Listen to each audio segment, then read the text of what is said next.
The cult of Baal, Oh, yes. B-A-L. My family masqueraded themselves as Jewish publicly, but behind closed doors, at Passover dinners, when I was drugged, would admit, we are Satanists. They told me that we belonged to the cult of Baal, B-A''A''L.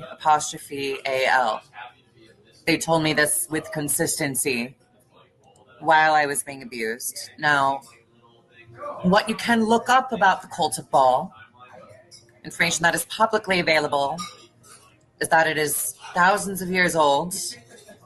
It is a Phoenician satanic fertility cult. And publicly, it's supposed to have been eradicated. But to my knowledge and my experience, it is not. This is what people perceive the Illuminati to be. It is a group of elites that practices forced and uses these crimes to control people. They happen to have a huge reach over politics and entertainment. To answer your basic question, why my family does this, because it was done to them, because having one man bear as many children in a generation as possible and forcing them through these traumatic events, they believe it creates a stronger bond, that creates more loyalty, that it keeps people from talking. And for the most part, they're right, because I'm the only one of my siblings who has directly spoken out about this. There are people who have hinted at it in their music. Of course, Justin Bieber has talked about being assaulted by Usher and Justin Timberlake at P. Diddy's parties, but I don't think it's a coincidence they've only gone after Sean Combs and not his other alleged perpetrators who were born into the bloodline. There seems to be a level of protection for people who are simply born into that world, contrasted with people like Sean Combs or R. Kelly, who joined as adults.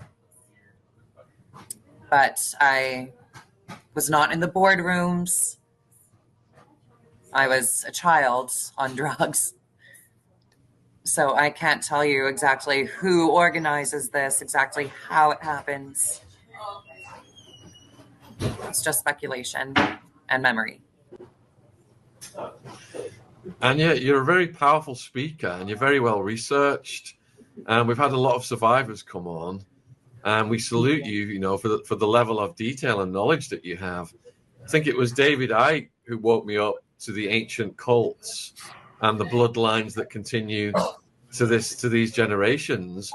And I think you're the first survivor, perhaps, who's actually detailed how that has continued over the ages. So if you could maybe expand on that a little bit, I think the viewers would find this fascinating. What specifically would you like expanded on? So what was the cult that you mentioned earlier, the ancient one? The cult of Baal, B-A''A''L. Oh, yes. Yep. I know very little about it. My family masqueraded themselves as Jewish publicly. But behind closed doors, at Passover dinners, when I was drugged, would admit, we are Satanists. Now, what I can understand, is the public has caught on to this, but they call them the Illuminati, who are illuminated to the cult of Baal, who has successfully mythologized themselves as the Illuminati and convinced people that they are shape-shifting reptilians, myths that can be perpetuated by the psychedelic nature of the tool that they use to abuse victims, which is used to delegitimize people who catch on to what they have been doing. And to be truthful, it was a reason I was anxious to come on here. When people talk about seeing men turn into lizards, it makes everything seem a little bit more delegitimate. Now, when someone has been given a powerful drug,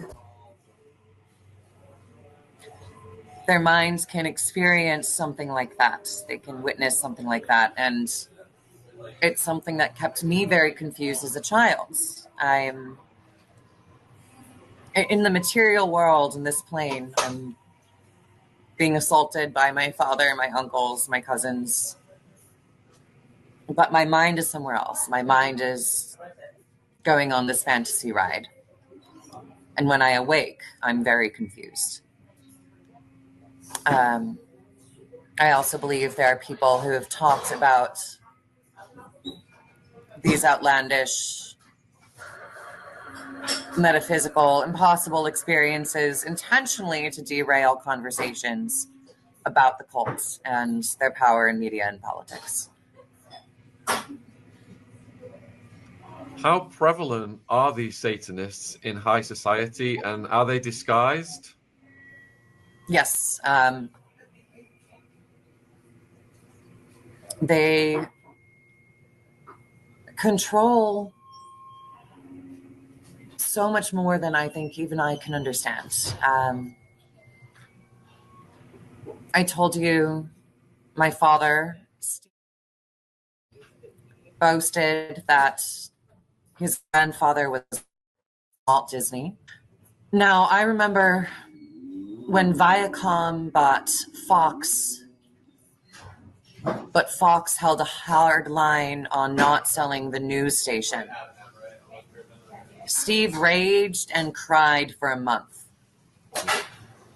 because that would have been a full monopoly on the American news market. I remember meeting all sorts of politicians, American and foreign, and entertainers. I think the viewers would be very curious then about Jeffrey, and what's your view on his role in the apparatus? My understanding is that he, I met him in Aspen in 2007. And that was a reintroduction. My father said, "Hey, remember your Uncle Jeffrey?" And Jeffrey said, "Hey, Anya, it's great to see you again." Jelaine was there. What they told me was that Jeffrey worked for Stephen. And as I've said, he is guilty for what he did to those teenage girls here in New York City and down in Florida. On St. Andrews. But I do not believe he was in charge of orchestrating what has been going on in our family for generations. With my experiences, I believe he wanted to talk more about the other parties involved. And I know he didn't kill himself. I'm not sure whether they let him go and get plastic surgery and flee the country, or if they did, kill him. But I do believe he was a pawn, and that his story blew up in the media to keep people from looking beyond him. If Jeffrey was the one villain in charge of it, then, oh, he's dead, it's all over, everything's good now. And that leaves my father free to continue 3-year-olds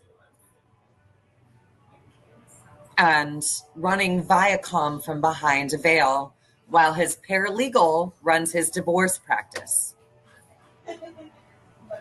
as he bragged about to me growing up. So you're saying that Jeffrey wasn't involved in the full-on occult practices. He was just part of a machine, and then they just used him to make an example out of? He was involved in the full-on occult practices, but not necessarily of his own volition. I have memories of men being forced to assault me when they didn't want to.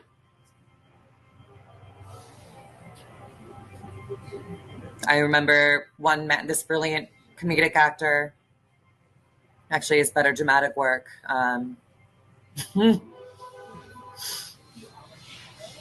My father's screaming at him, telling him to penetrate me, and he makes one thrust and backs away, and my father gets outraged and says, "You're going to come. You're going to come." And this poor man is crying throughout it. And I'm barely conscious. Jeffrey may have been involved in the full-on occult practices,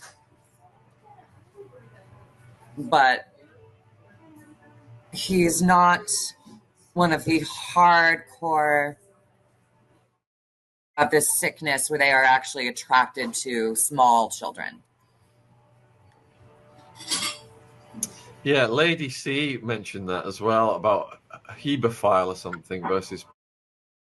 So, in terms of Maxwell, then, who do you think? What do you think her role was? I think she enjoyed it, much like my stepmother did. I think she is as guilty of as Jeffrey was.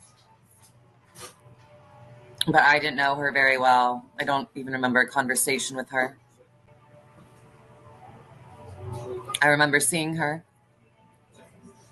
I think she got off on the power of it. I think with men who engage in hebephilia, it's more of a sickness that arises from their own abuse. My grandfather, my alleged grandfather, Walt's son, who worked for the CIA, allegedly faked his death to remove himself from my mother because he was so sickened by what he could not control doing to her. I contrast that with my stepmother, who delighted in abusing me and laughed at me when I was incapacitated by the drug they had me on, and made fun of me drooling on myself, being unable to speak. I think with her and with Ghislaine, I'm certain they were abused as children themselves, but there's a different kind of psychopathy that grows within them where they get off on the power of it and abetting in these acts to please their partners. Now, Kari Epstein was more sexually attracted to me than she was to her husband, Stephen. But she did also do these things in order to stay in good graces with him. And that was more out of survival. Kari was a very broke cellist in her early adulthood with no familial support, whereas Ghislaine also comes from the aristocracy. She had access to her own funds independent of Jeffrey, so I can't speculate too much on what she gained from it out of psychopathic pleasure and sadism. A schadenfreude of sorts. But I'm not a doctor. She was not a large presence in my life. And that speculation on her personality is primarily based on what I know about my stepmother. So would you say then that some of the techniques used on you would be classified under the MK Ultra program? Yes. Absolutely. Could you explain that? Could you explain that for viewers who are not familiar with MK Ultra? Okay. These drugs were administered to me when I was an infant. Macro doses were given every single time I was assaulted. And I was kept on micro doses the rest of the time in my waking life, to maintain some control, some separation from my peers. I actually didn't realize until very recently that I was kept on micro doses, that I was kept on a small dose in my regular waking life. Upon analysis of what would happen when I went on school trips away from Denver for a few days at a time, we would take trips to Washington, D.C. or New York or California. On those trips, after 3 or 4 days, I would actually start getting along with my classmates. And they'd be amazed. They'd say, "Wait, Anya, you're really cool and fun. And we like hanging out with you." And I would end up being the center of the group and not understand why suddenly I'm connecting socially. But then we'd go back home. I'd see my family again. And the next time at school or at synagogue, I'd feel in my own weird little bubble again.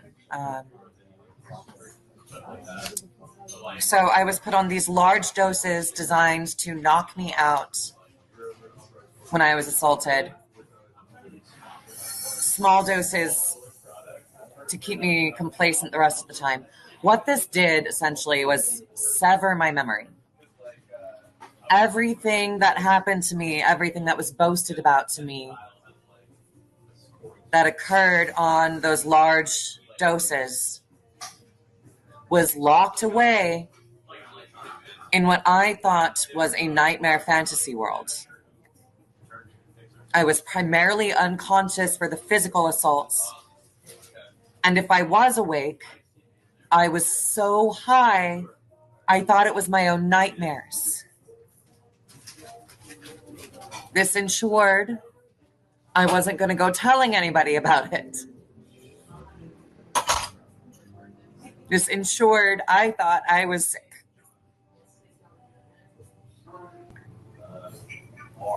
My family does this. The Cult of Baal does this. They do MK Ultra because forging these trauma bonds forges more loyalty. And 99 times out of 100, victims will choose being with other victims over trying to speak to eventually prevent there being more victims. And I'm talking to you because